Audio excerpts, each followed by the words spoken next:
Hello, I'm Terrence Lahue, and this is Why I Love Emma.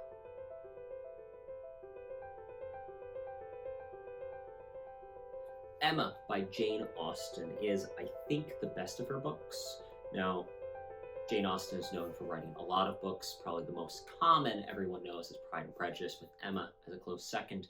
Between the two of them, though, I like Emma more, I think. And that is chiefly due to Emma, the heroine of the story, titular heroine of the story. Now, Emma isn't necessarily a likable character for some of the book and for some people. When Jane Austen wrote about Emma to a friend, she said that, "I believe I've written a protagonist that no one but myself will much like." And that's probably due to whatever elements of herself Jane Austen put into the character of Emma. But the story opens with us hearing that Emma is a handsome, rich, clever girl without very much to perplex or vex her. Now, when a story opens that way, you can guarantee that almost the entire narrative is going to be devoted to things and moments which will indeed perplex and vex our heroine. Now, there are a lot of different reasons why I love this story. I'm not going to give you a full synopsis. I'm just going to tell you it's a comedy of manners set in Regency England. And it focuses around Emma and her meddling in the lives of other people. The reason number one that I love Emma is Emma herself as a character. The story arc is really hinged around her and her development and her growth. In a Jane Austen education by a gentleman, I can't remember his name, he said that the story of Emma is the story of growing up. And there's a lot to that. Emma herself grows throughout the course of the novel. She has to become a mature person. She goes from being very childish to having to take responsibility and act like an adult, which, when you're a clever person, can be difficult. You can always just assume that you're already all grown up. The inciting incident of the story, even, is when her governess becomes married, which then prompts her to have to, step out on her own 2 feet, and then she takes actions that might have been advisable against. So the character of Emma is the number one reason. She's smart, she's clever, and the thing to remember, and the reason I bring it up is because I had a friend who recently read the book, Scott Hebert, friend of the show, and that's actually the reason I started making this video, is because he had a couple of comments that he enjoyed the book, but really didn't like Emma, and that's fine. Emma herself as a character isn't going to be liked by everyone, as her author's comments reflect. But he made the observation that even though Emma's clever, she's not smart. Fine, fair enough. Emma hasn't gone through the rigorous training to develop whatever her natural intellect is, but we hear through dialogue and see through actions that Emma is smart. She is clever. It's just she hasn't done anything to refine that. She has that natural cleverness, which can be fine, but doesn't guarantee you're going to always be right.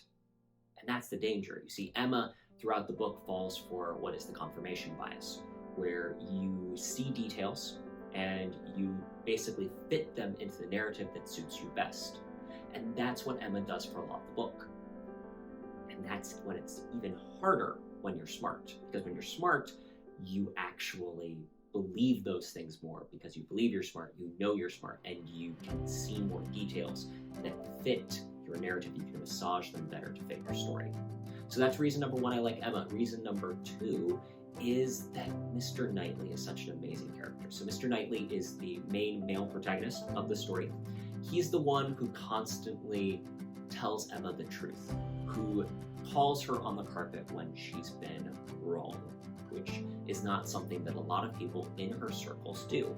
There's a beautiful moment where Mr. Elf, the local clergyman, is watching Emma do a drawing of Harriet Smith, and he goes, "Oh, it's fantastic, lovely, perfection itself." Her father agrees that, "Oh, Emma, everything you do is perfect." And Mr. Knightley is standing there and says, "Emma, you've made her too tall." Now, that can make it sound like he's just a stick in the mud. He really isn't. He's someone who cares about Emma and wants what's best for her throughout the story. And so he's willing to be that honest friend who's going to tell you the truth, even when you don't want to hear it. The other reason I love this book chiefly is that I think it is a masterpiece in what Jane Austen did best, which is controlling perspective. Now, in modern terms, we would say it's controlling the camera, that frame by which the audience perceives the story and situation. What Jane Austen has done in this book so beautifully is she's able to give the audience perspective of what reality is, but at the same token, also withhold details and facts from the characters in such a way where we can see that Emma's wrong at a particular point. We can start seeing the hints that what she thinks is happening isn't reality. There's even a moment where John Knightley, George's brother, tells Emma, I think that you're wrong about this. And she goes, oh, no, you just don't see the situation right. And she laughs to herself about the folly of which people assume they can see details that are right in front of them and be completely wrong. It's a wink of irony to the audience, who is already at this point aware that Emma's not right in what she thinks. And then it's just so deliciously cringy when she realizes she has indeed made a mistake. So those are just quick reasons why I genuinely love the book Emma. It is a 5-star book, and it's a classic for a reason. It's going to stand the test of time. And whatever version you choose to buy and read it.